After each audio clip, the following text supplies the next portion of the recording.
Jaya TV நேயர்களுக்கு நமஸ்காரம். அர்த்தமுள்ள ஆன்மீகம் பகுதியில் உங்கள் அனைவரையும் சந்திப்பதில் மிக்க மகிழ்ச்சி. இன்னைக்கு நம்ம என்ன பார்க்க போறோம்னு சொல்லி பார்த்தோம்னா, ஒரு நேயரினுடைய கேள்விக்கான விடையைத்தான் பார்க்க போகிறோம்.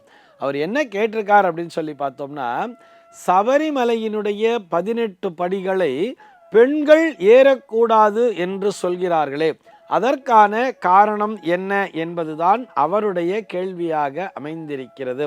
முதல்ல ஒரு விஷயத்தை புரிஞ்சுக்கணும். அதாவது சபரிமலையினுடைய 18 படிகளை பெண்கள் ஏறக்கூடாது என்று சொல்லவே இல்லை. எப்படி சொல்லி இருக்கிறார்கள் என்று சொல்லி பார்த்தால், சபரிமலைக்கே வரக்கூடாது, சபரிமலையே ஏறக்கூடாது என்று தான் சொல்லியிருக்கிறார்கள். அது கூட எப்படின்னு சொல்லி பார்த்தோம்னா, 10 வயதிலிருந்து 50 வயதிற்கு உட்பட்ட பெண்களை மட்டும்தான் சொல்லி இருக்கிறார்களே தவிர 10 வயதுக்கு உட்பட்ட பெண்கள் வரக்கூடாது என்று சொல்லவில்லை. அதே போல 50 வயதிற்கு மேற்பட்ட பெண்கள் வரக்கூடாது என்று சொல்லவில்லை. இவர்கள் அனைவருமே வரலாம் என்றுதானே சொல்லி இருக்கிறார்கள். ஆக இந்த வயது கட்டுப்பாட்டினை கடந்த, அதாவது 10 வயதிற்குட்பட்ட பெண்கள் சபரிமலைக்கும் வரலாம், 18 படிகளிலும் ஏறலாம் என்றுதான் சொல்லி இருக்கிறார்கள். இதற்கு சாட்சி அடியேனினுடைய குழந்தைகளே இருக்கிறார்கள். அடியேனினுடைய 2 பெண் குழந்தைகளுமே 10 வயதிற்குள்ளாகவே இந்த சபரிமலையிலே தலையிலே இருமுடியை தாங்கி 18 படிகளையும் கடந்து ஐயனை தரிசித்திருக்கிறார்கள் என்பதை சொல்கிறேன். ஆக பெண்கள் வரலாம், வயது கட்டுப்பாட்டினை பார்த்து கொள்ள வேண்டும். இது ஏன் சபரிமலைக்கே வரக்கூடாது, இந்த 10 வயதிலிருந்து 50 வயதுக்கு உட்பட்ட பெண்கள் சபரிமலைக்கு ஏன் வரக்கூடாது என்று சொல்கிறார்கள் என்று சொல்லி பார்த்தோமேயானால், இதிலே 2 விஷயங்களை முக்கியமாக கவனிக்க வேண்டும். அதாவது ஐயன் நைஷ்டிக பிரம்மச்சாரி அப்படின்னு சொல்றார். அந்த பிரம்மச்சரிய விரதத்திற்கு எந்த விதமான பங்கமும் வந்து விடக்கூடாது. நிச்சயமாக ஐயனுக்கு அதிலே பங்கம் என்பது வராது. யாருக்கு வரும் என்று சொன்னால், ஐயனையே தங்களுடைய மனதிற்குள்ளாகவே நிலை நிறுத்தி அந்த மாலைகளை அணிந்து கொண்டு முழுக்க முழுக்க ஐயனுடைய சிந்தனையோடையே பயணிக்கிறார்கள் அல்லவா. 48 நாட்கள் ஒரு கடுமையான விரதத்தினை மேற்கொண்டு அந்த சபரிமலைக்கு வரக்கூடிய அந்த பக்தர்களுடைய மனதிலே எந்த விதமான சஞ்சலமும் தோன்றிவிடக்கூடாது என்பது ஒரு காரணம். மற்றொரு காரணம் என்னவென்று சொல்லி பார்த்தோமேயானால், இந்த பெண்களினுடைய முழுமையான உடல் ஆரோக்கியம் என்பதையும் புரிந்து கொள்ள வேண்டும்.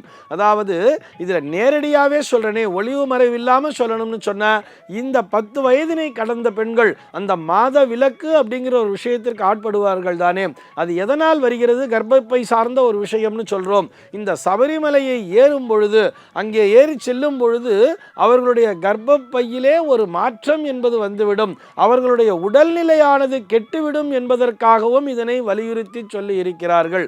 இது போக அங்கே தீட்டு அப்படிங்கிற ஒரு விஷயம் வந்துட்டா, அதாவது இவ்வளவு தூரம் டிராவல் பண்ணி போறா, ரொம்ப சிரமப்பட்டு மலை ஏறும் பொழுது அங்கே அந்த தீட்டு என்பது பட்டுவிட்டால், அதாவது அவர்களுக்கு அந்த மாத விலக்கு நேரத்திலே ஒரு இரத்தப்போக்கு அப்படிங்கிறது வரலாம் இல்லையா, அதுபோல் ஒரு விஷயம் அந்த இடத்திலே நடந்து விட்டால் அது மிகவும் ஒரு குறையுள்ள விஷயமாக போய்விடும் அல்லவா. சார், எந்த காலத்தில் இருக்கீங்க? இந்த காலத்தில் அதெல்லாம் பார்க்க வேண்டிய அவசியமே இல்லை, அதற்கு நிறைய சயின்டிஃபிக் மெத்தட்லாம் வந்துருச்சு அப்படின்னு நாம் சமாதானப்படுத்தி கொண்டால் கூட இது முற்றிலும் சாஸ்திர விரோதமான ஒரு விஷயம்தான் என்பதை புரிந்து கொள்ள வேண்டும். ஆக ஏதோ சாதாரணமாக இருக்கக்கூடிய ஒரு கோவிலில் கூட இந்த மாதிரி தெரியாமல் ஒரு தீட்டுங்கிறது பட்டுடுச்சுன்னா, வீட்டில் ஏதோ ஒரு பூஜை பண்ணும்பொழுது கூட ஒரு தீட்டுங்கிறது வந்துட்டா அது அவர்களுடைய உடல்நிலையை பாதிக்கும் பொழுது, இப்படி சபரிமலை போன்ற ஒரு புண்ணிய கஷேத்திரத்திலே, ஒரு புண்ணிய தலத்திலே ஒரு தீட்டு என்பது விழுந்து விட்டால் அது அந்த பெண்களை கடுமையாக பாதிக்கும் தானே. இது போக அந்த மலை ஏறுதல் அப்படிங்கிற ஒரு விஷயம் இருக்கு இல்லையா, இப்படி மலையை ஏறும் பொழுது அந்த உச்சஸ்தாயிலே ஒரு சரண கோஷத்தினை இவர்கள் வெளிப்படுத்தும் பொழுது அந்த கர்ப்பப்பையிலே நிகழ்கின்ற மாற்றமானது அந்த பெண்களினுடைய உடல் ஆரோக்கியத்தை முற்றிலும் சீர்குலைத்துவிடும் என்பதால் தான் அந்த சபரிமலைக்கு வர வேண்டாம் என்று சொன்னார்களே தவிர ஐயப்பனினுடைய கோவிலுக்கே வர வேண்டாம் என்று சொல்லவில்லை.